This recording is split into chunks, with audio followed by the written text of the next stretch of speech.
Good afternoon. Welcome back. How was lunch? Everybody have a good lunch? Good. Yeah, y'all. So, we want to welcome you back. We are live on YouTube. Hello to all you folks. I said I would wave to you ladies that said you couldn't make it back today, but you'd be watching on YouTube. So, I'm glad you're with us. Also online, do we have the text, your questions up online so they can see the number? If we could do that, that'd be great. I want to invite you, the screen behind me and online has the number. If you have questions as we go along, or if you have these hot questions that are already boiling, text those to me. We've got a few minutes to get those questions in. We'll continue to take them until we're done. And so get your questions in. And so real quickly, what have you heard so far? Give me one thing that you've heard, and I'll repeat it into the mic for those watching on YouTube. What have you heard so far?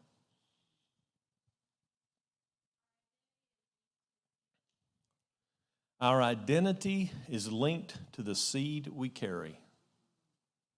That's good. Yeah. What else? Say that again. Our storm, God has a different perspective of our storm. That's good. Stop trying to be wise and look at the one who is wisdom. Seth just said, that's a good quote. And she, well, you said it. You know, I love it when I quote myself, and it's good.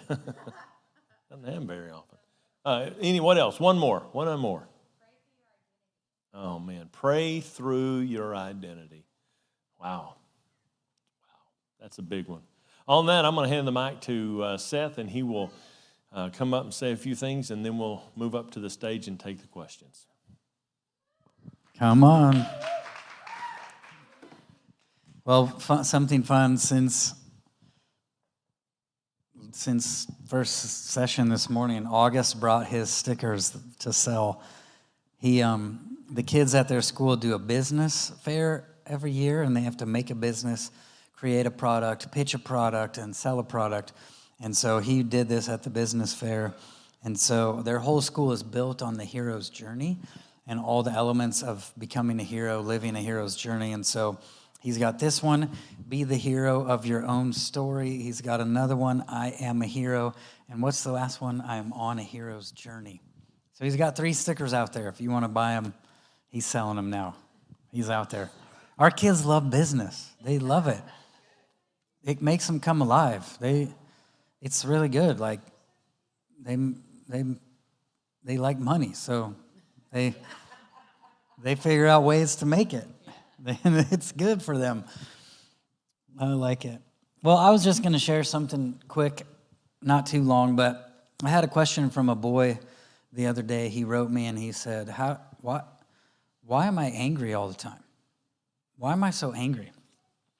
And this is a question like a lot of kids have that question, like, why am I so angry? How do I manage my anger? How do I control my anger? How do I not be so angry? Whatever. Questions around anger.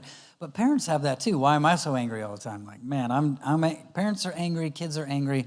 And I think we have to understand anger is most of the time in relationships, in family, in any kind of relationship. Most of the time, anger is secondary emotion, which means it's a fruit, which means it's caused by something else. It's growing because of something else. And so sometimes we try to manage anger, but like fruit, the more you pick it, the more it grows. So sometimes kids are like, why am I so angry? I try to get rid of my anger. I try to stop my anger. I try to do all this stuff. You know, it's kind of like I said yesterday about stress. The whole thing, was that yesterday or today? Yesterday. Like, hey, here's a tip to managing your stress. Stop self-inflicting it in the first place, right? So it's like, here's a tip to manage your anger. Don't try to manage anger. Find out what's causing the anger. Find out where it's coming from. Find out what the tree is that's growing anger as a fruit, because the more you try to manage anger, the more it grows. So with parents, usually the reason parents are angry is because parents feel powerless. You know, powerlessness is a form of fear, but powerlessness is a better word. Like, I don't know what I'm doing here. I feel completely powerless. My kid said no, or my kid's not doing what I asked them to do. or my kid is talking back to me, or something's happening, and I feel angry because I'm totally powerless in this situation. I don't know what to do. I don't have a tool, and so I get angry to try to regain control of what's happening. Usually so the powerlessness brings out anger, which Danny Silk would say, anger is false power, which again means you felt powerless to begin with. If you're using false power to regain control, it's because you felt powerless. So anger is a fruit of feeling powerlessness, and you're using false power to try to regain control, which having control of your kids is the wrong point of view anyway. The Holy Spirit doesn't grow parent control in our children. A fruit of the Holy Spirit is not parents controlling their kids. It's self-control. It's kids controlling kids. And so as parents, it's our job to water them in such a way to create an environment where self-control is growing. Otherwise, we violate what God is trying to do in their lives. We violate what God is doing in their lives by trying to regain control of them using false power. So powerlessness for parents is a huge deal. We always find ourselves in situations like, I have no idea what to do in this. So I just get angry. I just try to regain control. I just get angry. I just use false power. Okay, well, anger is not the problem. Powerlessness is the problem. And powerlessness usually comes because you don't have a plan. You know what I'm saying? So you don't know what you're doing. If you knew what you were doing because you made a plan, then you would be able to step into these situations and go, I don't have to get angry. I know exactly what I'm going to do. I know for me, if I know what I'm going to do at nighttime with the boys, like, hey, boys, you guys, it's bedtime. You're welcome to come out, and you're welcome to talk. So I'm telling you, you can do the very things I don't want you to do. I'll allow you to do it. I'll let you talk, and I'll let you come out of your room.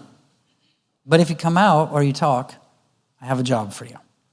Right? So I have a plan, so I don't have to get angry when they come out of their room. If I get angry when they come out of the room, it's a sign I forgot my plan. And I'm like, why are you out of your room? What are you doing out of your room? If I'm responding with that, it's a sign I forgot my plan. What's my plan? Hey, guys, come on out. Go ahead. I got a job. You see the dog poop? Let's go. Have fun.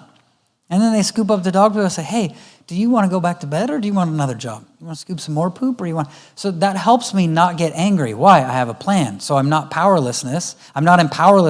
So I don't need to act like I don't need to pull out fake power and regain control of them. I'm not trying to control them. I'm trying to get them to control them. And I tell you what, one poop scoop and they go back in and they don't come out. Not because I made them, because they're controlling themselves going, I don't want to scoop poop, so I'm going to stay in bed. Self-control, right? But with us as parents, it's the same thing. Well, we need plans.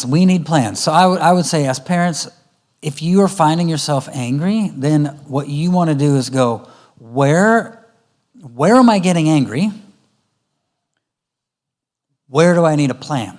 Wherever I feel angry, that's where I need to make a plan. What am I going to do in this situation? Because it probably happens every single day or close to it. And if I can make a plan, then I can remove the anger from that same time every day.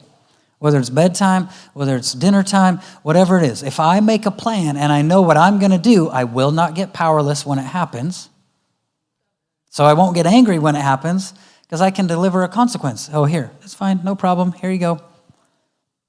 And I just taught them to control themselves, and I'm not trying to control them. And I'm not violating what God's doing in their lives. But for kids, it's the same thing. They usually feel angry when they're powerless, and they feel powerless when they don't know what they're doing either. Same exact thing. So like the two boys, like August was having this time where he's like, Arrow, stop, and then he'd unload on Arrow. Like, oh, buddy, you need a plan. You need a plan for what you're going to do. Because you're getting so angry, which means you're using fake power to try to control your brother because you feel powerless. So you need a plan of what you're going to do so you don't feel powerless and you don't get angry anymore. So I said, so we came up with this plan. Stop, Dad. Because he's learning how to go, hey, he's learning how to set boundaries. He's 9, he's figuring it out with his brother. But he knows now if he goes, and it happens in the car, he'll be like, Arrow, stop. He's not mad. He's just setting the boundary. Hey, Arrow, don't do that. Stop. And he knows. After 2 stops, he's supposed to go, Dad. And I say, what's going on, buddy?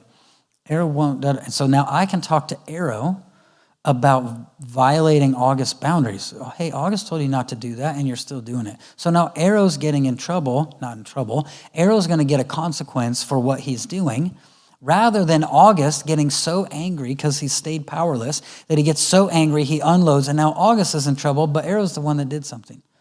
Are you with me? Yeah. So now I'm giving him an opportunity. He's now got a plan. Stop, Dad. Stop, Mom. So he knows. Hey, stop. Hey, Dad, can you help? Yeah, what's going on? What's happening? And then boom. Now I can deal with this, and August doesn't have a consequence for losing his stuff. Right? So now August has a plan, and it helps him feel powerful, so he's not using fake power. And I have a plan, so I don't feel powerless, so I don't use fake power. And we don't even grow the fruit of anger because we're dealing with the things that grow it. So keep that in mind. In family, in parenting, in relationships, all the time. In relationships, anger is most of the time a secondary emotion. Most of the time, it's the fruit of something else. So anger is, of course, it's a core emotion. It's also a secondary emotion. But most of the time in relationships, it's happening because there's something causing it. I feel hurt, so now I'm angry that you hurt me, and I'm going to hurt you. Well, anger is not the problem. Hurt is the problem. And so instead of protecting yourself with anger, you can open yourself up and deal with the hurt. Oh, now I have no reason to be angry because I'm healed. Otherwise, I just keep piling anger on, but the problem was hurt the whole time. Or I'm afraid. You scared me, and I'm so mad at you, and I'm trying to stop you from scaring me, so I'll get angry at you. But the problem isn't anger. The problem's fear. Fear, pain, hurt, powerlessness. Usually those are the causes in our kids and in ourselves. But your kids need plans. If your kids are getting angry at each other and doing stuff, they need a plan, and they probably need to ask for help. So then they're powerful in that moment. They know what they're going to do when something happens. And then you need plans so you know what you're going to do when something happens so you can stay out of anger and deal with the real problem. Okay, that's all I want to say. Now we can do questions. But that's a common thing parents ask, kids ask. I'm so angry with my kids all the time. Or kids are like, I'm so angry with my... I know. Here's why. You got it?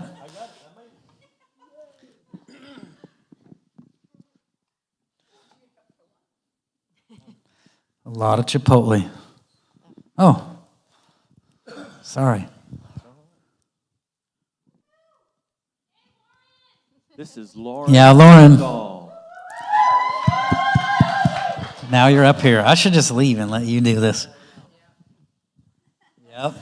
So we have several questions to it that have come in, and let's begin because this whole thing has been about restoring childlike wonder, wide-eyed wonder of a child.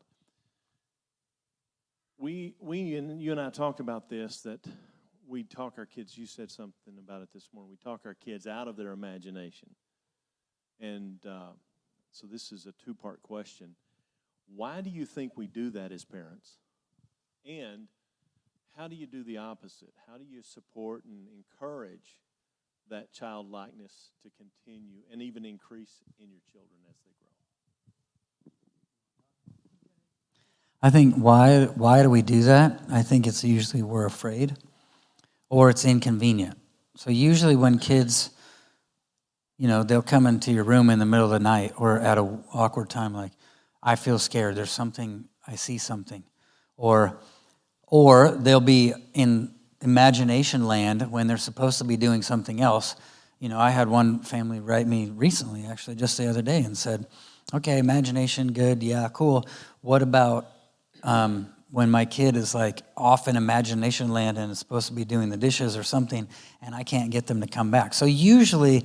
it's either a super inconvenient time for us when they're like, being a kid, daydreaming, coming up with stuff. They're gone. They're gone. So it's either inconvenient in that sense, or it's inconvenient and then it's the middle of the night, or you're supposed to be going to bed. Yeah, but I see something over there.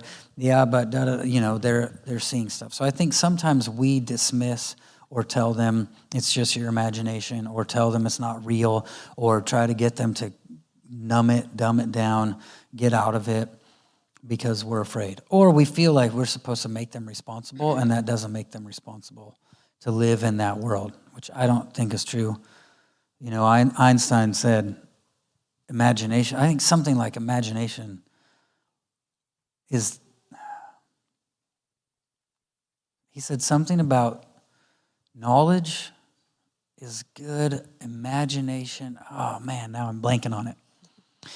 If Einstein thought imagination was important, it's probably important. You know, like your imagination can solve problems for you, information can't. Your imagination can come up with solutions that reading about it, learning about it could never come up with. You know, so I think sometimes it's inconvenient, or we're in over our head, we don't know what to do, or we want them to be responsible, and we think that won't be responsible to live in that. What was the other part? The other part was, how do we do the opposite? Oh, how yeah. do we support and even increase the imagination in our children to where they grow up as adults with childlike wonder? I don't know. Yep.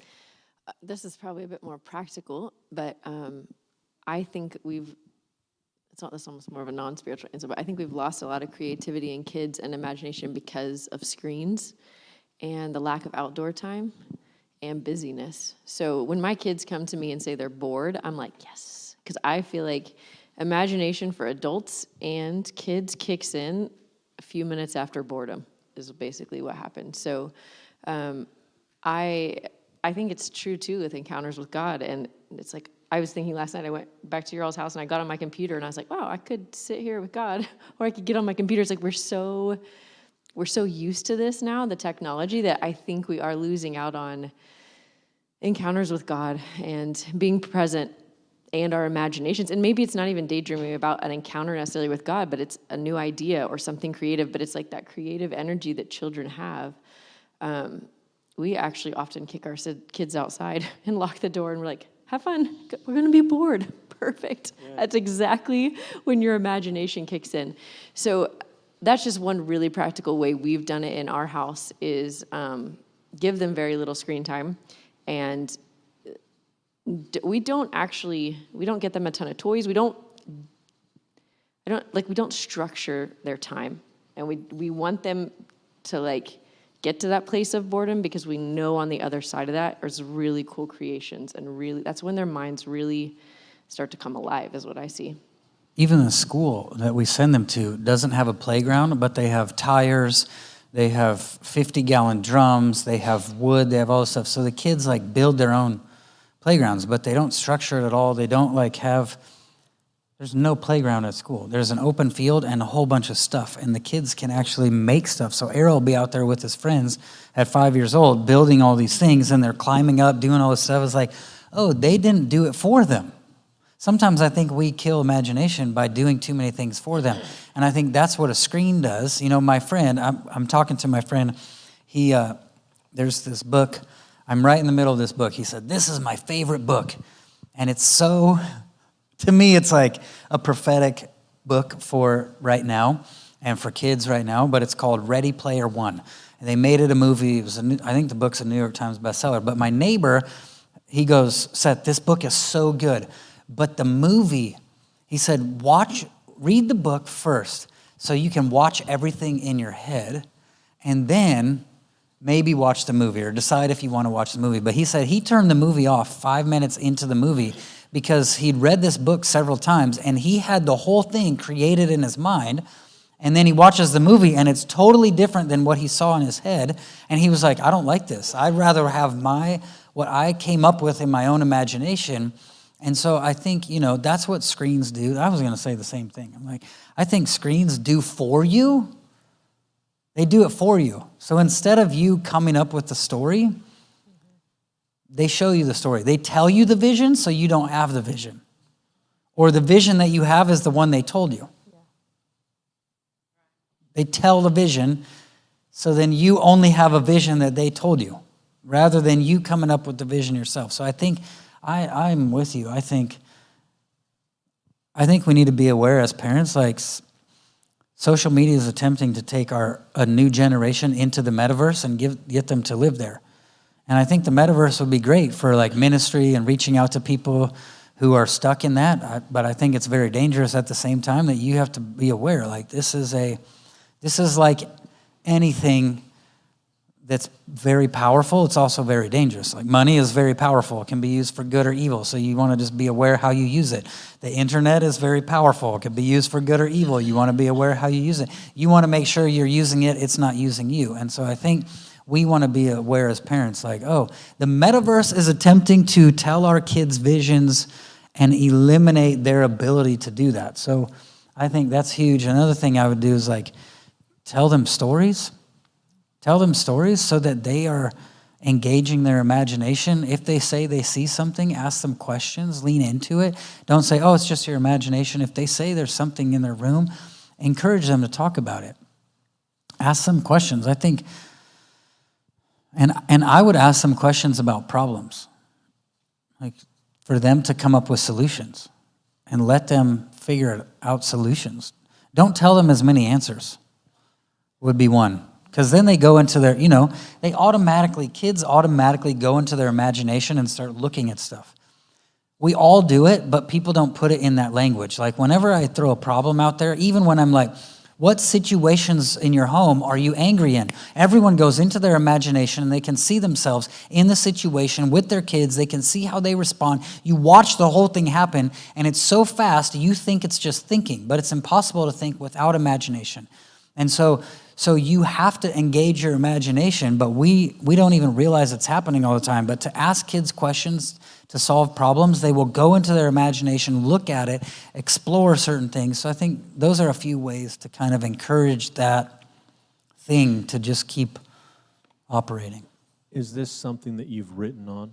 Is this in your leading spirit-led kids? I don't think it's in raising spirit, not at that level. When is this book coming out? I don't know. Because I don't know about you, but I think the instructions, the practical instructions of how to do this, I think this is where this next question is coming from.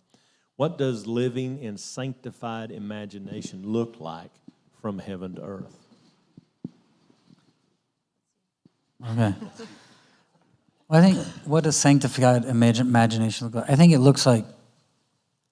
could look a lot of different ways, even in that whole like, hey, what problem do I have right now? How can I go into that situation? Like the beautiful thing of the imagination is it's a time traveler.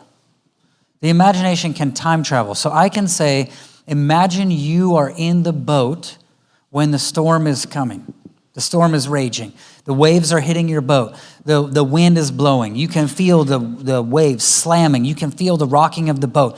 You can instantly just go there and watch it. Well, you just went back in time 2,000 years. In the blink of an eye, you can time travel in your imagination back 2,000 years and enter stories. I think Psalm 78 says, Psalm 78 was written long after Israel came out of Egypt. Long after. Like,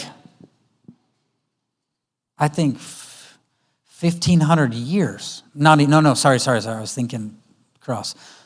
Hundreds of years after Israel comes out of Egypt, Psalm 78 is written and it says, come and see the works of the Lord, how we walked through on dry ground. Well, how are you going to do that? How are you going to go back hundreds of years in time in your imagination? So you can time travel. You can go into future scenarios, which we do all the time. Just usually we don't meditate, we worry.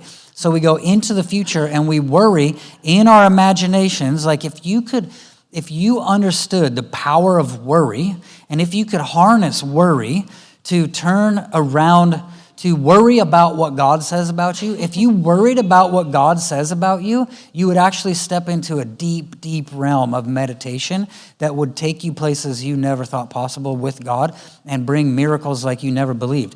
But we let worry take over us and we don't choose what to worry about. So we worry about bad things instead of meditate on good things, right? So your imagination is a time traveler. You can go into the future, you can go into the past, you can deal with stuff in the present. The imagination's beautiful, beautiful, beautiful So what does it look like? I think it looks like that. Like, hey, what problems do I have? Let me go in there with Jesus. Let me invite Jesus in. Hey, Jesus, what do you do in this situation? The kids are yelling and screaming and fighting and throwing. Jesus, what are you doing? You know, I was on an airplane one time, not doing well. I don't know if I told you this, but I'm on an airplane. I'm not doing well. And I'm like, I need to go to Jesus. I just closed my eyes. I walked up to Jesus. I'm like, Jesus, what's happening here? And he talks to me about me. And in 5 seconds, I'm sorted. And then he shows me getting my son, August, throwing knives for Christmas. So I'm like, I know what I'm buying. Well, it happened all in my imagination so fast. And it wasn't on purpose. I was asking Jesus what to do about me, and he solved my stuff in a few seconds. And then it was all about, so here, I'll tell you the story. It was all about, we were going hunting. I forgot to get a hunting license. And I'm on the airplane to fly to hunting, and I don't have a license, and I feel really scared, and I'm not doing good. I don't just feel scared like I'm not going to be able to hunt because I don't have the hunting license. I'm feeling shame because I'm questioning, I'm in myself, I'm going, well, I connect hunting to being a man. And so if I don't do this, it means I'm not a man. Maybe I'm not one of those men that are supposed to hunt. Maybe I should just be a man that sits behind a computer and does computer stuff. Maybe I shouldn't be a manly man like this. Maybe da-da-da-da-da. I'm like, maybe I should just go to Jesus instead. So I closed my eyes. I pictured Jesus. I said, Jesus, I'm really wrestling here. Like, I'm really scared. I'm really ready to quit this because I failed. I messed up. Now I'm ready to quit. Now I'm ready to throw away this part of my identity. And he goes, hey, listen. I think he said, I'm trying to reawaken something that was killed in you, that was put to sleep in you when you were a child. I'm trying to reawaken something. Go hunting. And the Lord worked the whole thing out. The hunting license was already purchased, was already done. I get there, it's already done for me. So the whole thing I was worried about was already taken care of. But I go to him and he goes, no, don't throw away this part of your identity. I'm trying to reawaken it because it was put to sleep as a kid. And by the way, here's how you keep it awake in your son. Buy him throwing knives at 6 years old for Christmas. So I'm like, okay. So I buy him throwing knives, 6 years old. Best gift I ever got him. He still owns them. He chucks them. He has a target. He goes out there. They've been the best lesson for us as a family. For him is his knives. Like, Alicia just gave him another knife that someone left here and never claimed for a year. So he just got another knife. He's got 100 blades. He's 9 years old. He has 100 blades. He's totally trustworthy. It's been the most powerful lesson for us. But all of that to say, sorry, I'm totally rambling. All of that to say, what's a sanctified imagination look like? For me, it was like, I'm not doing good. I feel like I'm jacked up. Let me close my eyes, walk up to Jesus, ask Jesus this question. He says, nope, I'm trying to reawaken this in your life. Just go hunt. Stop trying to kill this thing because I'm trying to wake it up. Stop. I said, okay. And he said, by the way, here's how you keep it awake in your son. Get him hunting. I'm like, that all happened in my imagination in about 10 seconds. And I got off the plane feeling great. And then the whole thing worked out. So I think it's that. I think it's open your Bible and use your imagination. Go back in time. Go and see the stories, the miracles. Go and be the leper. Go and be John with your head on Jesus at the Last Supper. Go and be John with Mary at the cross, the only one there. Everyone else leaves. John even left, and he comes back with Mary. He's sitting with Mary, watching Jesus die.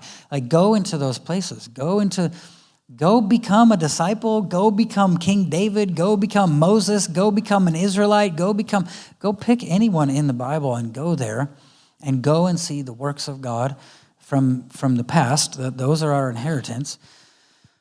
Bring your problems to your imagination. Bring Jesus in there to your problems and see what he does about them. I think those are a couple examples. I mean, you can even be like, Jesus, where's the angels in my house? Where's the angels on my property? And look around. I mean, you look around right now. You can look around your property at your house right now. Even though you're not there, you can go there in your imagination, in your heart. You can go there. And you can see where they're at. You can ask Jesus questions about them, like, well, why is that one here? Why is he so big? Why is that one smaller? What is that one for? What is that one doing? You can ask questions. And I think sometimes when it comes to that kind of stuff, we get all nervous. Like, maybe I'm just making it up. Okay, maybe you are. But we have a whole book with weird stuff. Like, every time those guys were in their imagination, in the spirit, they saw weird stuff. So weird that you're like, those guys have completely lost it. Or it's real. So I wouldn't be afraid of that. I think that's a huge part. To live in your sanctified imagination, you can't be afraid you're just making stuff up. You have to really trust. And you might want to have people around you that you can go, hey, I was in the Spirit and I saw this. What do you think? I saw this thing with 4 different faces. And however it turned, there was a different face. And it had all these weird wings and eyeballs. What the heck? And you're like, oh, that's in the Bible. Oh, good. Wow, you're saying, what? I'm seeing, have someone to bounce that stuff off of. I have one friend, she's a crazy seer, and she'll say stuff to me, and I'll just show her where it's at in the Bible, and she goes, oh man, thank you. I felt like I was crazy, or I felt like people were going to think I'm crazy. I'm like, well, it's actually right here. Look, here's this, da-da-da-da-da. So it's good to have people to bounce stuff off like that. If you're living in just going into Bible stories and watching those and imagining yourself in them, you're in really safe territory. That's safe territory. Go and see the creatures with the 4 different faces and the eyes and the wings. Go see that. Go watch that. Go be a part of that. That's all safe. That's all safe. But if you're seeing stuff that's different or weird, hey, go. I mean, the spirit realm's weird. But have people that know the Bible and know God to bounce that stuff off of. But otherwise, I'd say use your imagination in everyday life. You do it anyway. I think part of it is just realizing this thing is not bad. It's not evil. It is sanctified. It's how God talks to us. I just need to be on his channel. It's hey, get off any other streaming service you're on and get onto God's streaming service so you can see what God is doing. I mean, it's that prayer I showed last night. I didn't even mean to. I pulled up that prayer and I looked at it and I said, Lord, protect my imagination so I can always see what you're doing. That's the goal. No matter what you're seeing with your eyes, in your imagination, you can say, God, show me what you're doing. Now, I can see what God is doing. Even when out here I see what the enemy is doing, in here, I can see what God is doing, and now I know what I'm supposed to do. Because I do what I see the Father doing. I've got to look at him to see what he's doing, to know what I'm doing. You want to say something? No. That was a long answer.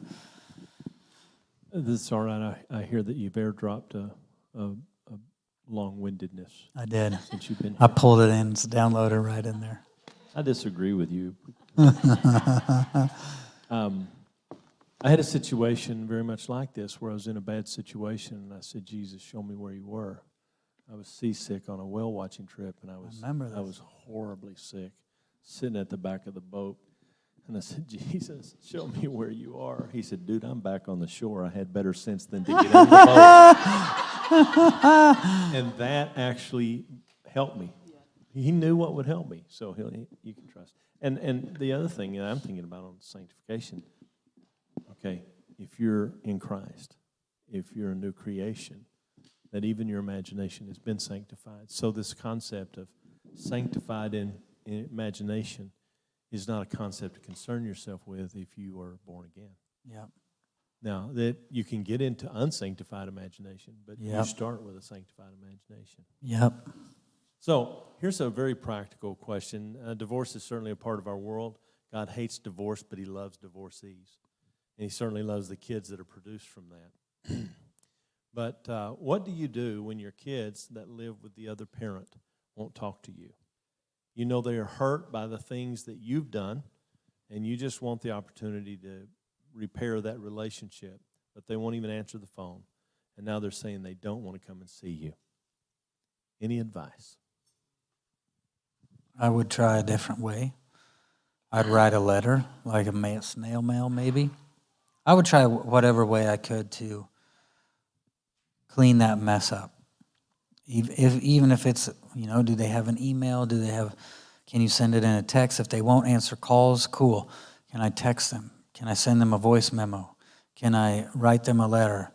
Can I send it on Instagram, depending on their age? If they're on that old enough, can I send it on TikTok? Can I film them something and show them? And I would say, make sure you're taking full ownership. Sometimes it's we just don't take full ownership, but I would just go into my only job at this point is to try and reconnect. And at this point, reconnection looks like I have to just own my stuff and not even right now hold you towards anything you've done or talk about anything the other spouse has done, the ex-spouse has done. or talk about any lies that have come in, I can't talk about any of that, right? At this point, when you're in this situation, it's I need to own my stuff only. Only. And maybe even own what that kid perceives your stuff is, even if it's not true. What's true. Because what we can often do is see what we did, but their perception and their experience of us is different.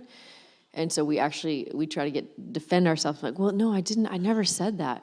And instead just like, oh man, I messed up there. So it might not even be reality or truth, but to them it's true. And so to get that connection back, you just have to be there for them instead of set the record straight, if that makes sense. Yeah, so there's a very good political line going around. I love it for politics. Facts don't care about your feelings. It's great for politics. Horrible for connection. So if your kid's like, well, I think you did this, for us to go, that's not what I meant. That's not what I intended. I didn't say that. That's not what I did. Now I'm defending myself, like Lauren said, against them. But I'm throwing facts out there at the expense of their feelings. Even if it's not true what they're experiencing, to them it is. And so that whole thing, like with August recently, we had something, and I caught myself going, yeah, but that's not what's actually happening here. And I'm going, wait a second, I'm throwing facts at this kid, and he doesn't need facts right now. He needs connection first, because he doesn't care. Disconnection doesn't care about your facts either. Facts don't care about feelings, but disconnection doesn't care about facts. So if I'm disconnected from you and if I'm overwhelmed, I don't care about your facts. I need connection. So I caught myself going, well, that's not really what happened, buddy. Da-da-da-da-da, here's what happened, here's what's going on. I'm going, crap, I'm throwing facts at him, and he's just blocking me. So I had to go, man, I'm so sorry. I can see how you would feel that. So instead, I'm just owning what he's perceiving, even though what he's perceiving isn't based on facts. What he's perceiving is real, and I said, I see how you could see that. I see how you could think that. And he just breaks down crying. I break down crying. Now we reconnect. Later, we can talk about what really is going on in those situations. But in the moment, my job is to connect. So they don't want connection. They don't want connection. They won't even call me back. They won't answer the phone. They don't want to even come and see me anymore. How do I connect with that? I think owning what you think is possibly the issue, in my opinion, is almost the best you can do. Like what he said, email or text or anything, and just like, I'm here for you. I've made messes. I know you're hurt by me. Just owning what you can as much as you possibly can, and then the ball's in their court. Like, you can't control them. So as much as it hurts, the more you try to push yourself on them, probably the further they're going to push go. Away. So owning your stuff and cleaning up your mess, or what you believe might be their perceived mess of you, feels like my door's open, and I really would love for you to walk through it and come back, but I'm not going to chain you up and tie you down and drag you through this door to talk to me. I think that's huge. Sometimes we try to push towards them, not realizing we're pushing them away. And sometimes just to say that stuff and then go, like think about the father with the prodigal son. The father did not chase the son. He knew, he gave him the money, he let him go. He didn't chase him. You know, the shepherd leaves the 99 to go get the one. We're not talking about a shepherd right now. The woman sweeps the whole house to find the one coin. We're not talking about the woman right now. We're talking about Father God. We're talking about God with kids, not God with coins, not God with sheep. We're talking about God with kids. And God with kids let that kid go. Paid for him to go, gave him the money. He goes off, and the father never pursues him until the kid turns. But the kid knew. Somewhere inside, he knew I could go at any time. And as soon as he did, that's when the father ran and was ready. But I think that's part of it, is to go, here's my stuff, or even maybe what I don't even know what I did, but here, I'm sorry, I want a relationship with you, I love you, I will own my crap, and I'm here. And then you actually let it go. You really let it go and leave it in their hands, leave it in God's hands. Sometimes we're trying to force God's hand not realizing we're actually interrupting it, interfering with it. And so I think taking our hands off sometimes can be super good. And I think the other thing too is it's an absolute lie they don't want connection. It's a full-on lie. That's them saying, I want connection so bad, you just don't know how to get it. And I'm telling you, that is them saying, I want real connection, not anything else. I want real connection, and I'm going to require it from you if you're going to get any relationship with me. But the reason I'm requiring so much in this and the reason I'm so adamant is because I actually do want connection. It's a full-out lie that kids do not want connection with their parents. That is a lie that if we agree with, then we go into a very bad spot. So I would start there and go, wait a second. This is a way they're communicating. Even though they're saying they don't want it, this is how they're telling me they actually do. But they're going to require something from me. So don't you have a podcast talking about these types of things too? What is that podcast? You might want to plug that right here. Coffee, Kids, and Crazy with Brittany Serple. So me and Brittany do podcasts every month, and we talk about this kind of stuff. It's really good. And this is something that they can send questions in as well. Correct? Yeah. So I mean, we won't answer those for a long time because we film once a year, but you can definitely send questions in. Is that a way they can send questions to you that might not be answered before a year's up? Yes. So how on would I the do app. that? On my app. You have an app. Yeah. Tell us about that app. The app is Spirit-Led Families. You do need to sign up there's a free community part. So the free community part will give you some free teachings. It will also give you access to message me or be messaged by me and to interact a little bit. So that's what the app looks like. I mean, that's one of the screens, but it's called Spirit-Led Families. But on there, there's a place called Parent Frequently Asked Questions. Kids can ask questions on the Spirit-Led Kids Academy. If they're in the Kids Academy, they can ask questions. I answer them each. Parents can go on Parenting Frequently Asked Questions. That part's free. So it's part of the free community. You don't have to subscribe to anything to get it. You can go on there. So I treat that like an Instagram, like a Facebook. So you can go on there and you can click and write your question in. Like this morning, I just got a new question from a kid. He went on, this kid is asking me all these questions. And he was asking me the one. He's like, why am I angry all the time? I'm so angry, da-da-da. So I have to answer him now. But you can go on there, click a Google Doc. I think we're going to change the form so it's better. But right now it's a Google Doc. You can just click it in parent FAQs and type your question in, and I'll film videos to answer them. Good. Next question. My grandson is 7. His sister is 9. My grandson is very sensitive and will cry over little things. Now, granted, his sister's mean to him sometimes. I pray for these kids all of the time. What more can I do? This is a grandparent asking this.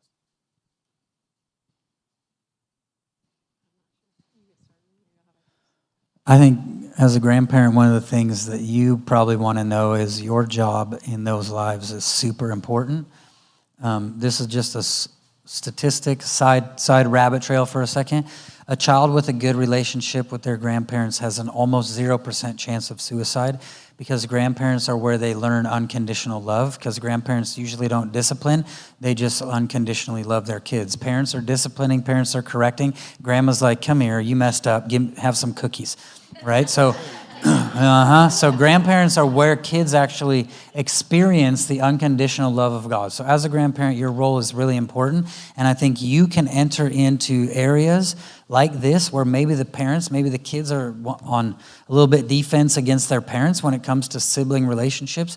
But if you could get in there and maybe help the 9-year-old learn to, read it to me again, what's the 9-year-old do? She's kind of mean. The 7-year-old is... The 9-year-old is, granted, sometimes she's mean to him. I pray for these kids all the time. What more can I do? What's the 7-year-old doing back? Oh, he's crying. He's crying. real sensitive. He's real sensitive, and he cries over the littlest of things. I would pull that 9-year-old aside and go, hey, you see how bad he's hurting? And I would talk to the 9-year-old, the girl. I would talk to her separately. I'd pull her aside and make sure she really sees it and go, hey, that hurts all of us. he's sensitive. You may need to be a little bit different towards the way you treat him. I'd love to help you. Let me know if you want help talking to him.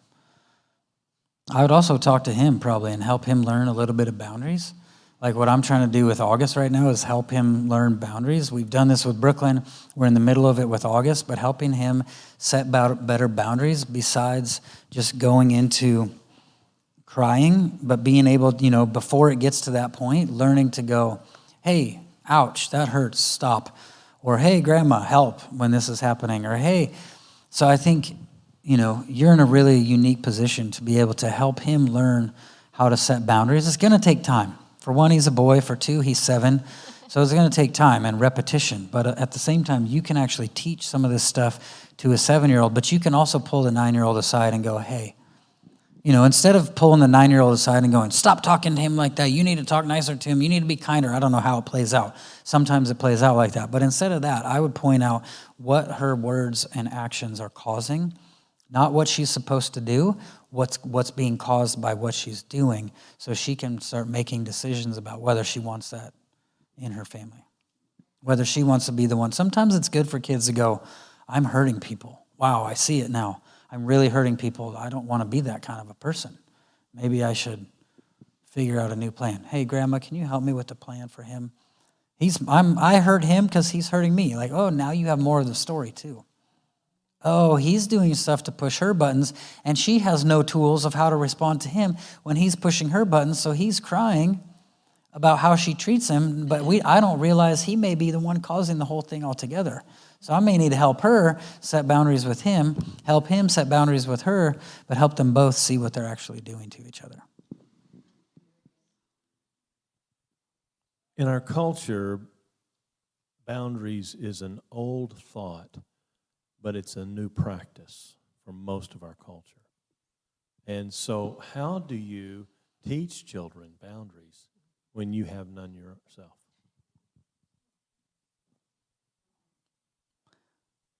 You learn them at the same time. I think you figure out how you can begin to implement boundaries in your life and show your kids and teach your kids at the same time. And at the same time, I do think boundaries is one of those things that when it's being demonstrated, we have to keep in mind, in family, we're always teaching, and we teach more when we don't think we are. Usually we're not teaching when we're lecturing. We're only teaching when we're not. We teach when we're living, not when we're lecturing. Usually kids will turn off to the lecture so they can repeat the information so you're not mad at them because they repeated the information you lectured to them, but they can't actually change. It's the airdrop. It's like, I can't airdrop you something I don't have, but when I have it and I'm trying to airdrop it, that thing can be picked up by anyone who's got their airdrop turned on. And so a lot of times boundaries are one of those things that they're better taught by being demonstrated and then explained later. Not trying to lecture about them. Sometimes it's good to lecture about them, but at the same time, sometimes it's not. It's better to go, hey, so I had this situation today where this person, da-da-da-da-da, and I just said, no, I actually don't want to do that. And that was me setting a boundary with them. Did you know you could just say, no, I don't want to do that? If people ever ask you to do things and you kind of don't want to, you have permission to just go, no, I don't want to do that, and be okay with it. And I'm okay. And you can even tell them like I really wrestled because I felt super guilty because I said no and I was afraid to say it, but I knew I needed to, but I felt super guilty all over the place. Guilt is flying everywhere. And I felt horrible because I feel like I'm an evil Christian because I said no. Like, you don't have to feel like that. It's okay to say no. Just say no. But you're teaching them in the context of story. So I think sometimes, too, stories are way more powerful than lectures. I'd make up stories at night, too. Make up stories where kids or some animal needs to set a boundary with another animal in the forest. Make up a story and then go, wow, that happened in my life. Da-da-da-da-da. Have you had that happen in your life? Oh, yes, I've totally been the sheepdog that needed to set a boundary with the wolf because he was trying to eat the sheep. And I barked at him, and he ran off. Man, good story, Grandma, Mom, thank you. But I'd learn them at the same time, too. If I see my kids need something or my grandkids need something and I don't have it, I got to go. If I really want to have something to give them, I better go get it. Otherwise, I'm just blowing hot air. So where would you go to get that? I'd probably start with the Boundaries book. Or I'd start listening to people that talk about that. Henry M. Cloud. Cloud and Townsend. Cloud and Townsend. I'd look them up on Facebook or Instagram or whatever. They are doing little videos like that. Keep Your Love On would be really good. Keep Your Love On, super good. And Culture of Honor is really good too, where you really see how Danny sets boundaries and requires some things from some people in a loving way. But the boundaries are there. And I'd also be aware, boundaries, the way I like to describe boundaries is like when you're driving on a road. So some roads, the only boundary you need is the 2 lines in the middle, right? There's no curb, there's no median, there's just 2 lines. The road is safe enough that all you need for a boundary is 2 lines, and everybody knows just stay in your lane. There's other places where you need curbs, like, you don't drive on the sidewalk. So there's a curb to protect people from getting hit by cars. So they put a little bit bigger boundary up. And then if there's a turn around a corner, they put the guardrails up. Like, we need a little bit stronger boundaries here. But if you're on the interstate, they put cement walls up. And if you're going to try to go over in that, if you're getting out of your lane, you're hitting a cement wall. So I think sometimes what we got to understand is when we're learning boundaries is sometimes we put brick walls up, cement walls, when there should just be a line or a curb. Like, I need to chill out a little bit. Like, I just need a line here. Like, I don't need the cement wall. I only need the cement wall if we're on the highway part of life, not if we're in backcountry roads. You might not even need lines on the country roads. You just need concrete, and that's your boundary. But learning that, I think that's important to realize. When we're getting into boundaries, we typically over boundary. And that's what Henry Cloud would say. Cloud and Townsend would say is like, you also want people to go, hey, here's what I did. Is this okay? Like, well, that was a cement wall. Should have been a line. Maybe back off a little bit. Or, hey, that was a curb and you should have had the cement wall up there. No wonder you feel like you're getting ran all over. That wall would have protected you a lot more. Good.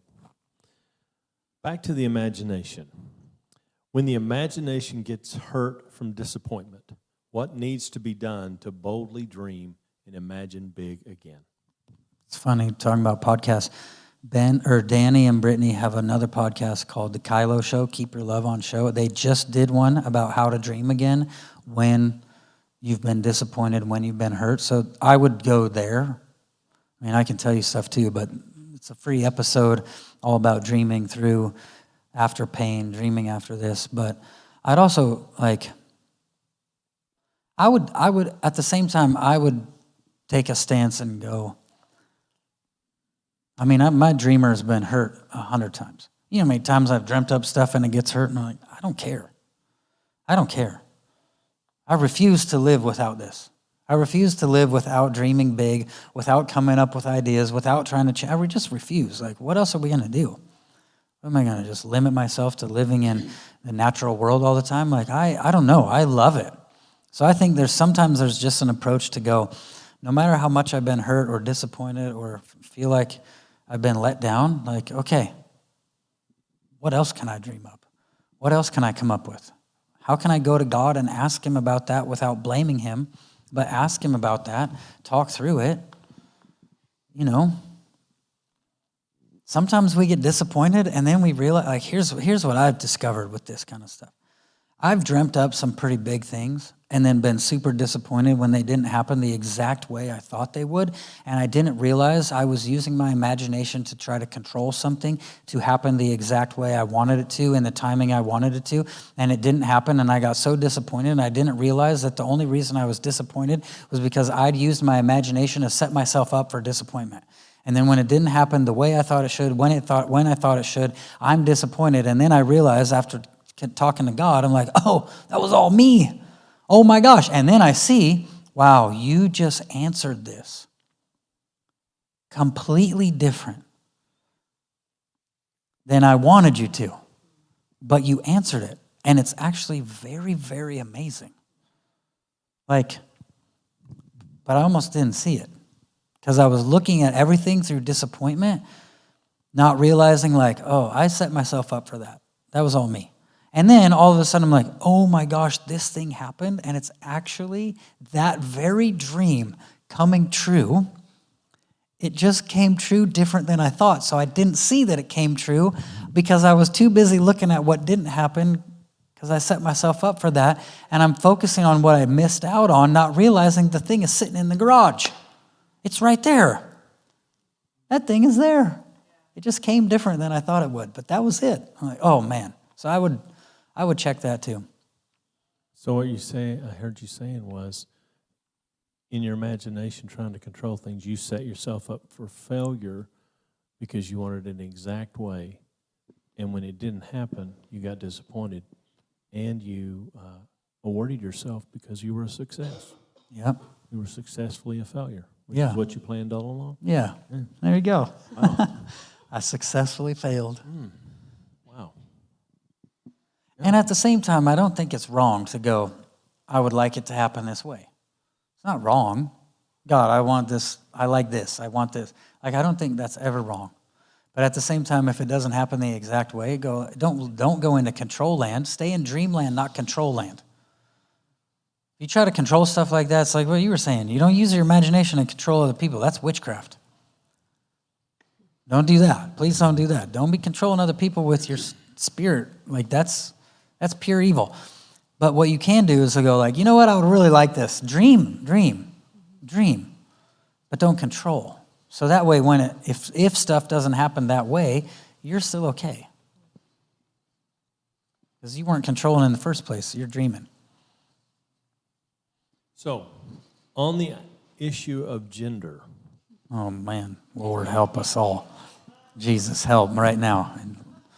Is there anything in the natural realm that could be contributing Yes, to this? absolutely. And if so, since you've already answered that question, and if so, A lot of stuff.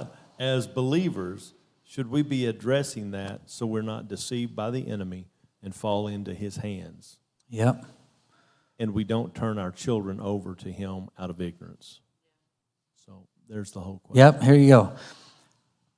For young men especially, anything aftershave product usually has a lot of estrogen in it because estrogen actually softens the skin. So a young man will shave and have open wounds all over their face and then pound a bunch of estrogen inside them through aftershave. So what are they doing? They're altering their hormones. A lot of fragrances, like Lauren on her soaps, it's all those fragrances are not fragrances. If you see an ingredient that says fragrance, it's chemically created and it's actually hormone disruptors. So this, like we rented that car out there to drive here. We rented this car. I get in. I'm like, oh, Lord, Arrow in August. August is like, I don't even want to ride in that thing. It smells because there's this air freshener that uses fragrance. And so I had to find it. It's under the seat. I found it and got rid of it after we drove for a half an hour. I'm like, I can't do this. My whole head is feeling the effects of this. So I get it. I put it in the trunk because I'm going to put it back in when I return the car. And I put it in the trunk. I'm going, this fragrance is it's not just giving me a headache. There's other stuff happening that's going on inside me. So I would watch for anything fragrance. Essential oils, if the smell of the product comes from an essential oil, good. Yeah, that's way better. If it comes from something called fragrance, watch out. It's probably going to disrupt hormones. If I would never give a kid, a boy, soy milk. Soy in the body, I would check every product you eat because soy in it produces estrogen. So you literally have boys growing up and the hormones inside them, the products they're putting on them, in them, a lot of hair products have it because hair soften it up, so make it more like soft. And women, it's like, oh, you have such soft hair, young man. Oh, yeah, it's probably loaded with estrogen going straight into your head. And what you're doing is you're little by little converting that boy's hormones into woman's hormones. And we think it's all spiritual. I don't think it's all spiritual. Soy milk produces estrogen and man boobs in boys. And so I think if you're giving kids soy milk, you're gonna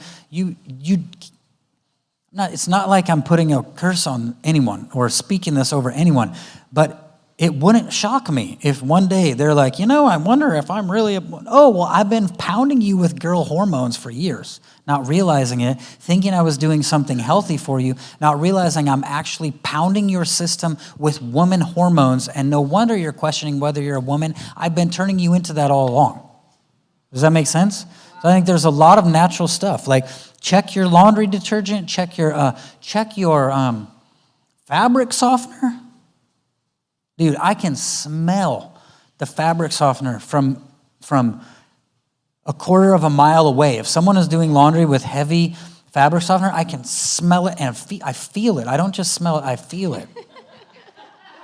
But this is all stuff like people don't know this kind of thing. Talk about imagination. Here's something practically you can do for the imagination too.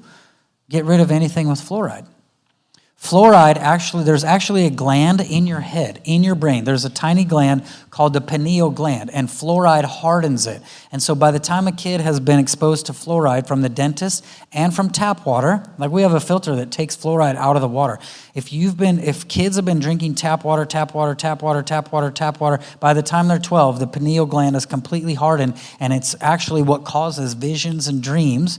And unless there's an intervention from God, usually by the time a kid is 12, they stop living out of their imagination. They start living only in logic because practically the pineal gland in their brain has hardened due to chemicals and things put in the water, put in their system. But think about it. You can't check your floss. Your floss probably has fluoride in it. Your toothpaste has fluoride. Your dentist uses fluoride. Your tap water has this fluoride. And the whole time, it's hardening the thing that's responsible for helping the imagination thrive. Practically, in the body, that's a real gland. So with that said, are there any products out there I can brush my teeth with that are safe so that I don't end up having man boobs? Go out there, just go buy all that. Oh, there's some out here on Yeah, the table. livinghome.co. Livinghome.co. Now, that's why we do this stuff. Like Lauren, literally, like you could tell some of the story, but we started eating healthy, which we're not like super crazy. Some people are like, never have a cheat day, never, they hate 80-20 because they're like, but we do have our own milk cow. We do raise and kill our own chickens. We do have our own beef harvested. We do have our own bacon harvested from friends and stuff. We have our own eggs. We grow our own food. Yeah, we just chop it right off. Yeah. I have a machete. You look like you would give me some good bacon. Joking. Friends that have pigs. It certainly wouldn't be a rump roast, but it might be pork belly. Pork belly. That's where bacon comes from. But some of this is like that stuff matters. I think, the whole world went, dairy is bad. No, dairy is not bad. What you did to dairy changed it. Dairy's not bad. The land flowing with milk and honey. Like, there's a reason the promised land has milk and honey. You know what I'm saying? Like, if bread is not bad, Jesus is the bread of life. Like, bread's not bad. What we did to bread is bad. We're not just making bread. We're making chemical concoctions. We're not just delivering milk. We've altered the milk completely. Are you with me, right? So we go, dairy is bad. Drink soy milk. And we have a whole generation of boys going, I know I have this down here, but I feel like I'm a girl. Well, I wonder why. We've been pounding you with woman hormones, artificial woman hormones from soybeans. We planted entire crops, fields and fields of this, and altered the whole economy around a different type of milk. I was like, man, you would never be able to get that in the wild. Never. You can milk a cow and have a glass of milk in 10 minutes. You like the process to get soy milk is massive. Like, that is not natural. And so, sorry, I'm very passionate about this. The udders on that soy. It is. Where are you going to get it from? The edamame? Like, I can't even get them. Like, you can squeeze that bean all day. Let me switch channels on. Yeah, sorry. Because I think if I don't rein you in, I know, I'll just let it rip. Rest of it, explaining why I have man boobs.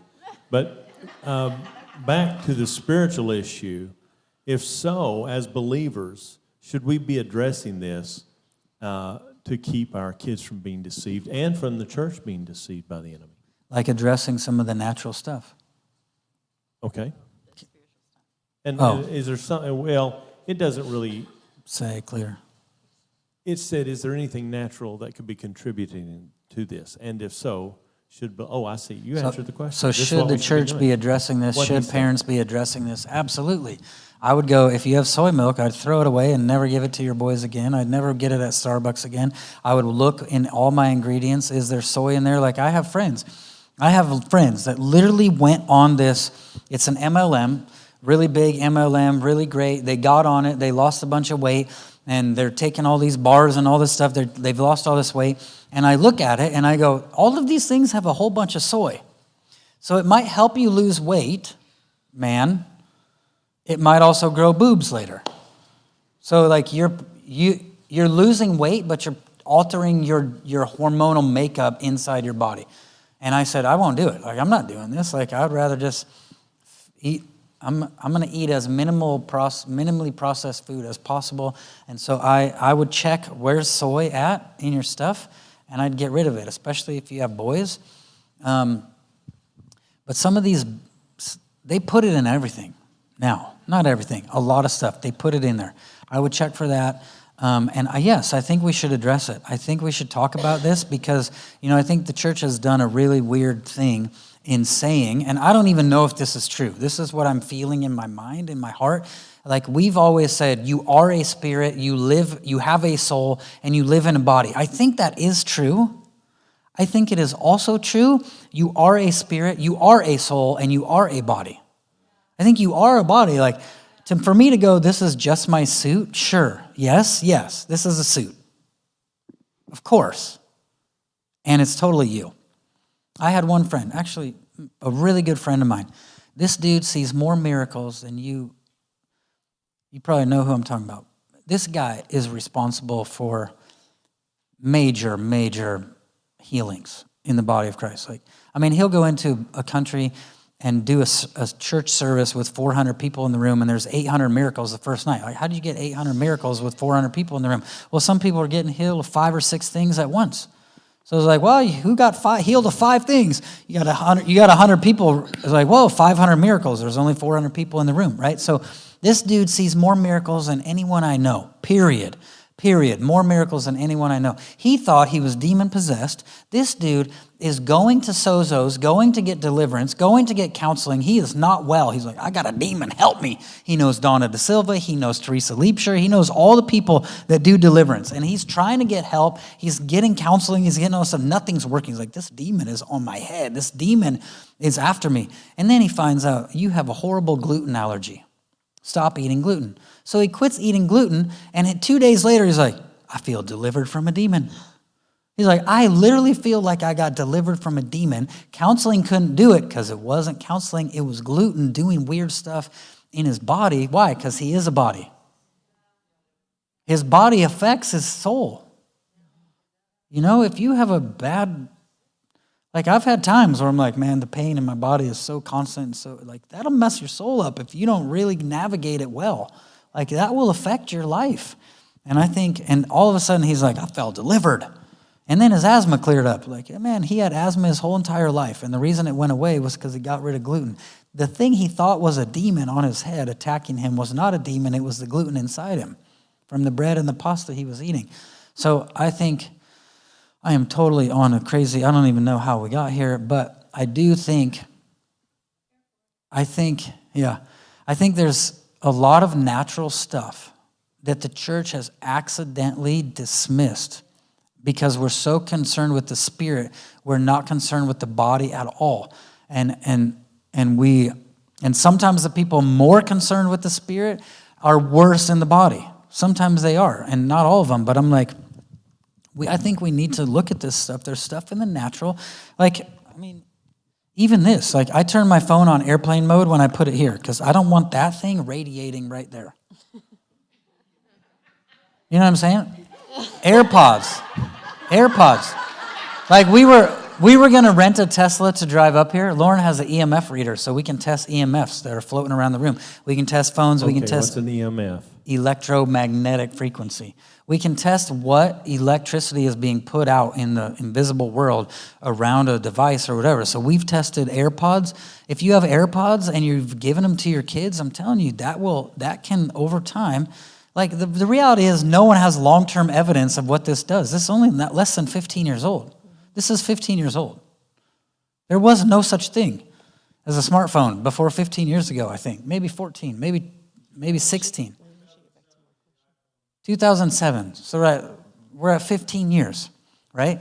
So there is no long-term test of what this power can do next to your head, next to your body, right? There's no long-term thing of what Bluetooth headphones can do. So I would watch all of that stuff, because in the natural, a lot of that stuff is affecting us, and we think we're messed up spiritually when the whole time it's natural stuff. That's good. Go barefoot on the ground more often. Get more sunshine. Get your kids away from screens. Sunshine. Laugh. And laugh. Barefoot in the grass in the sunshine. There you go. That's what we did during COVID. That's why we didn't get COVID. I know. That's it. I did. Okay. Lauren, do you have any advice for stay-at-home moms? And this question came with it. What are your favorite jobs on the farm, and how did you get into making your own products? Sounds to me like this mom wants to become an income producer as well as raising her kids. So what advice can you give?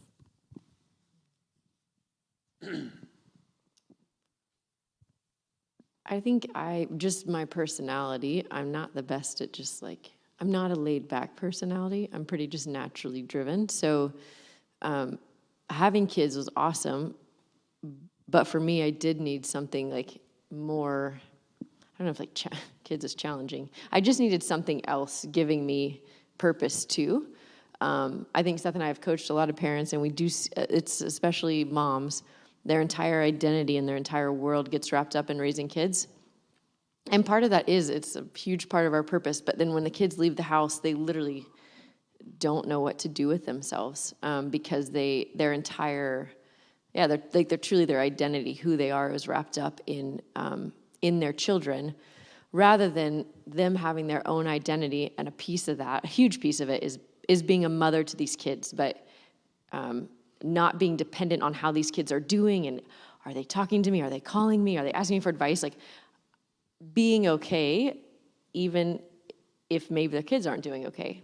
And so for me, I think having other things going has always just been kind of who I am, and what I've loved raising my kids, but I've always loved making money and being an entrepreneur. I've always loved being outside, being with animals. So that's just where I've naturally created other pieces to who I am besides just a mom and a wife. And honestly, my business came out of COVID because we didn't really realize how dependent we were on travel for income. I think we knew it was a decent portion of our income, but then when we lost it, we were like, oh my gosh, that was most of our income. So kind of out of just pure need was how I developed my business. And we've done a few businesses over the years. And I didn't know if it would grow or what it would do, but it has been nice to have a challenge. I think in my ideal world, I would actually just be a homesteader. That would be my professional life, mom, wife, homesteader. But because there's bills to pay and stuff, and we're both working now, that's how the business has come about. So as a stay-at-home mom, I do have to work to set boundaries for myself, because I will get really busy, and I had I don't know what you call it, medium-sized mental breakdown, not gigantic, but in LA. And basically what kind of came to realize is I've spent 33 years pushing myself way too hard, because it's just I am a very, very driven person. People are like, how do you do all that? And I'm like, I don't know, I'm not tired, just keep going. But I did learn I had to set boundaries, raising kids, running a business, doing the backside of his business as well, doing all the animal stuff was too much. So I do have to purposely slow myself down. But I do feel like having those other pieces going has really made me feel full. And not that being a mom couldn't be all of that, but I was never the girl that dreamed about having kids, and I can't wait to. I have one friend that her kids got out of diapers, and she's like, I'm going to miss that so much. And I was like, I don't know what your problem is, but I will not miss that. So I think all women are made differently, and different things really fulfill us. And kids fill me up, but it wouldn't have been enough for me. Like, I wasn't just about raising kids. And so that's a huge piece of what I do. Go ahead. So you're like, I think you can err on both sides, like making your identity and the only thing you do is kids. You can also err on the other side of, I make myself so busy, I miss my kids' childhood. So I'm doing all this other stuff. So I think there's a line to walk, and that's, you're kind of setting boundaries on the other side of like, oh, I actually need to stop working, and I actually need to do family stuff as well, where there's other people that are like, hey, maybe you should do something besides just be a parent, so that way you can actually like not let this thing become your only identity that you live, you know. So I think there's a, like, that's what you're saying in some of that is like, who are you? What do you need? And being okay with, I really could care less about business or making money. That's fine. Good. Like, I really love my kids. Awesome. Do that. Do it with your whole life. Do it, but also don't lose yourself in that. Don't forget who you are in the midst of also being a mom. Like, that is a huge piece of you, but it is not. I get really triggered or annoyed when people are like, I'm so-and-so's mom, but like, that's how they introduce themselves to everyone, or like their profile says so-and-so mom. I'm like, what's your name? Like, who are you? I understand like you are also their mom, but who are you? So, yeah. What's your favorite job on the farm? Milking the cow. No, feeding the animals.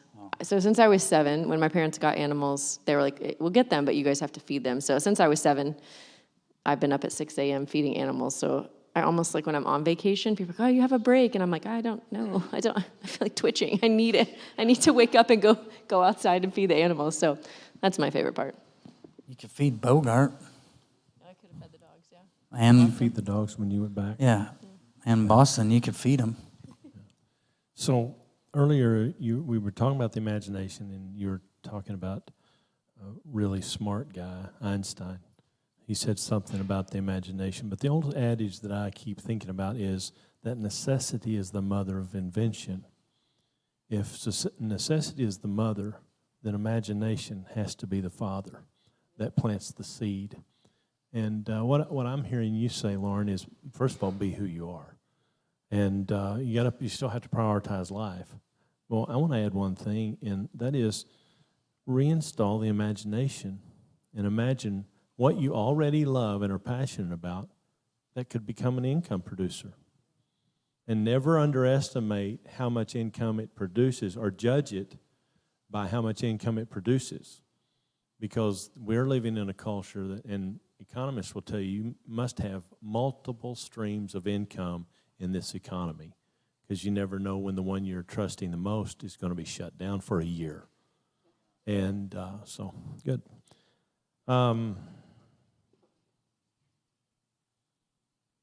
How did you get into making your own products? I just started doing it for myself because, like Seth was, the things he was touching on, I just started learning about what was in products and trying to stay away from it. And because I mean, we have always been on a budget, but also just because I get kind of annoyed at paying like $80 for a body butter. And I'm like, why? This is so dumb. I could do this. So I just started making it for myself, and we did it. I gave it as gifts to friends and family. And so that's kind of how, that's how it grew out of that. So something you were passionate about became a business. Yeah, and Lauren was, back then, Lauren was just teaching people how to do that. So her passion was, I don't want to do this for you and have you pay me to do it for you. I'd rather teach you how to do it, because her value is actually doing some of this stuff for ourselves, so we know what's really in it, so we know where it comes from. So we, she has a huge passion for that whole side. And so then all of a sudden, though, it was kind of like, oh, well, this doesn't make any money, so you can make money if we sell this. It made money, but there's also people who are so busy that they want to do it, but they don't have the time to make it all themselves. And that's all the questions that we have around this subject. Is anyone, you have one more shot of a question having to do with parenting or imagination? Anyone? Or if you're online, you could text it in real quick. Linda, speak loudly, and I will repeat it for the YouTube folks. Okay. I keep my grandkids 3 days a week, and I sort of homeschool them. I take them to an out school on Wednesdays, and then just teach them stuff.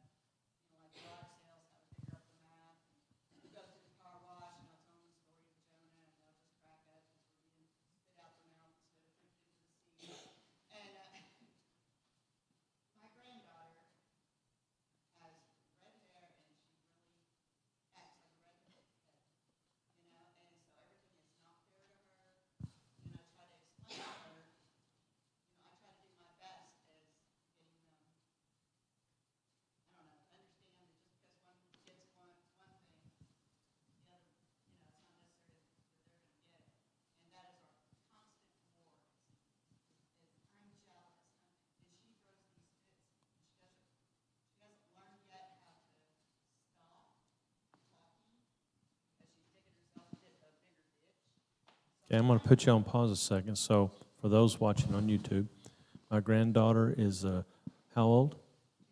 9 years old. She's a redhead, and she is everything a redhead is stereotypically supposed to be, or as by culture is said, and she doesn't think life is fair to her because of that. And go ahead, continue. I'm trying to explain to her how to take control of that situation and not keep talking, for her to stop. So she doesn't know how to stop digging a hole, and you're wanting to teach her how to begin to control her thoughts and actions.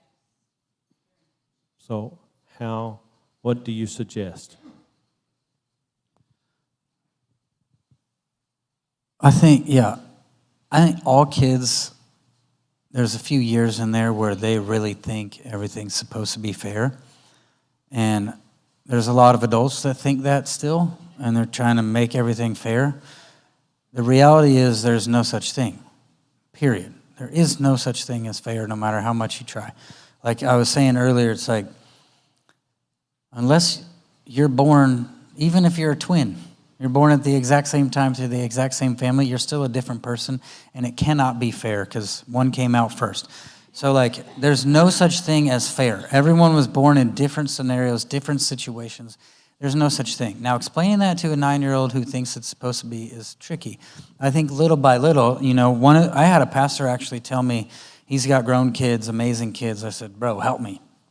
You're older than me, help me. Like, kind of like I'm over here like, dude, I need to airdrop this whole sibling love thing. Like, this is good. And, well, I asked him, he said, you know what? I made sure that my kids knew I was not going to ever try to make things fair. I would do something better than that. Way better than fair. I was going to try to give life. He said, we were never supposed to eat from the tree of knowledge of good and evil, which is usually this is right and wrong, fair. Make it fair, make it fair, make it fair. He's like, we weren't supposed to eat from the tree that would try to make stuff fair. We were supposed to eat from the tree that gave us life. And he said, I will do better for you than try to make things fair. I'm not going to try to make things fair. I will do better. I'll do what brings you life. So, yep, I'm not going to buy you the same exact thing I buy them, because if I bought that for you, it wouldn't give you life the same way it does him. Especially if there's a boy or a girl. I'm like, my daughter, my girl, I would never buy that for you. The only thing it would satisfy is that you got the same thing as he got. But I'll give you something better, because what I'm going to give you brings you life. Does that make sense? So it's not an easy, like, kids aren't just going to go, oh, thanks, all right, awesome, great. Like, no, it's little by little, but I think the more we can stay calm, sometimes the worst thing we can do is go, well, life's not fair, suck it up and get over it. Like, hey, I know, instead of that, like, hey, I know, it's not fair. I know. And I would wait till everything's calm. I wouldn't do this in the moment, but when everything's calm, that's when you go, you know what, there's actually, you can say like, hey, do you know anybody? Ask them questions. Make them see it for themselves. Hey, do you know anybody that was born to the exact same parents as you at the exact same time? No. Do you know anybody that was born at the exact same time in the exact same family, in the exact same house, in the exact same city as you at the exact same moment? No. I would just ask questions like that to help them go, everyone has a different situation altogether. Fair is not even a reality. You can't. So I would talk about that. Like, I talk about it with my kids. Like, hey, guys, there's actually no such thing. We can try and make things like that, but really there's not such a thing. It cannot be the same for everyone. And so I'm not going to try. I'm not even going to try. What I am going to do is better. I would just talk her through it little by little by little. I'd say, hey, that's something we were never supposed to do. Here's what we were supposed to do. What gives us life? So you know what? That kid may have got something, and it's totally not fair. But that might give that kid more life than it gives you. And if you got that same exact thing, it actually wouldn't be life-giving. It would be life-taking. So I'm not going to get that for you. My kids, my kids are like, also another thing is like, yeah, well, these guys all do that. And I said, I know. Is it our job to do what everyone else is doing? Or is it our job to do what God is doing with us? oh, it's our job to do what God's doing. Like, I'm not trying to do what everybody else is doing. I'm not trying to let what everybody else does decide what I do. I'm trying to let God decide what I do. And so I'm looking to him. And I'm okay to not have everything. I know that's hard. I think it's really important to acknowledge their emotions too, because if she's one that can't stop at the same time, sometimes you need to acknowledge that, and it will actually help them stop of like, I know this is super hard. Instead of like, hey, you need to regain control. Hey, you need to calm down. Hey, we need to talk like this. I think sometimes it's like, I know this is super rough. Man, this is horrible. Which that is a really hard thing to say as an adult to a kid. Yeah. Because in the moment you're like, oh my gosh, Yeah. just chill out. Let's have a conversation. Stop freaking out. Like, to suck up your initial response and instead go to them and say, this is hard, oh I my know. gosh, this is so hard. You're so sad or whatever. That actually is, for me, I don't know, maybe I'm the only one, but it is very hard to spit out those words sometimes and actually mean them. But if you can do it, here's what happens. They feel seen. Yeah. They feel heard. They feel known. And you're communicating something they might not be able to. So you just put language to something going on inside them, and they might actually go, They calm right down. oh, yeah, okay. And now they're in position to talk. Now, they might not instantly come right down. And at the same time, you're actually positioning them to come down a lot quicker because you're acknowledging where they're at and you're helping them. And you're, by doing that too, you're staying in control of yourself. So if I have self-control, I can airdrop it to you. Right? So I can't give you self-control if I've already lost it myself. If I've let what you're doing decide what I'm doing, then I just gave you control of me. And now the kid is in control of me. Instead of me staying in control of me and going, hey, I know this is hard. I know this is rough. I want to talk. I want to help. I'm ready to talk as soon as you're ready.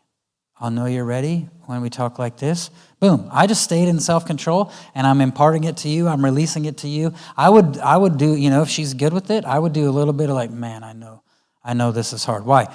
Physical touch, words of affirmation, connecting emotionally. I know where you're at. I see you. I know you, and I'm touching you, and I'm just positioning you to calm down and talk. Oftentimes the reason kids escalate is because they don't, maybe 100% of the time, kids escalate is because they don't feel heard. So you don't have to agree with what she's feeling or even saying, but acknowledging that you understand. Does that make sense? So, kids do it all the time, like, well, we're talking about August, stop arrow, until it becomes like, August is losing it on arrow because August doesn't feel heard. So even in that situation or any situation where kids are melting down, they're escalating simply because no one hears them. It hears them. Understands and acknowledges where they're at. So you don't have to agree. It doesn't, when you're just saying, oh, I know, yeah, that doesn't mean I agree with your behavior right now. I agree. I acknowledge you're super angry or you're super hurt or you think this is totally unfair. I get that. Totally get that that's where you're at. Then once they come down, it's a bit easier to have a chat with them. I think for me as a parent, I know I get frustrated when I've said something and the kids don't respond at all. They might walk off to go do it, like, hey guys, time to brush your teeth. Do you want to brush your teeth first or floss? And like, no one answers me. And they walk off, and I'm like, wow, I'm feeling grumpy. I'm like, hey guys, so I'm not feeling heard, right? Even though they heard me and they're acting on it, but they didn't acknowledge that they heard me. So I don't know if they heard me. I don't know what they're doing. And so sometimes just that simple, if they're like, Dad, I'm going to brush, I'm going right now. I'm like, dude, that would change everything, right? So if that's the case for us, how much as well for them, where it's like, oh man, I know this is hard. That's all you got to say. And they're like, oh, I feel like you actually heard me. Versus, I feel like you're not hearing me, even though we're hearing everything you're saying, but it doesn't come across as if we are. But I have to tell the kids, I'm like, hey guys, whoa, hey, I feel really lonely right now. I'm like talking and no one's responding. And they're like, what, Dad? We're going. I'm like, okay, now I know that you're going because you said that. But if you just said, Dad, cool, I'm going to go brush, then I would know. So I'm trying to coach them a little bit and like, if you just tell me that you heard me, I know you heard me. If you don't, I don't think you did. And so with kids too, if you just say it like, wow, yeah, this is hard. I know, I see. Boom, now they know you actually heard them. Come on. And send the testimony. Amen. Well, that pretty much wraps us up this afternoon. Thank you guys for joining us this afternoon. We will be back tonight at 6. The doors will open at 5:30 or when the sound check is complete. And we got one more night with Seth. Lauren has to go milk a cow. So we're going to let her hit the road. Will you be here for a few minutes to talk to people out? She'll be here for a few more minutes if you want to talk to her in the foyer. Would you give these guys a hand? Thank them for this. Thank you, guys.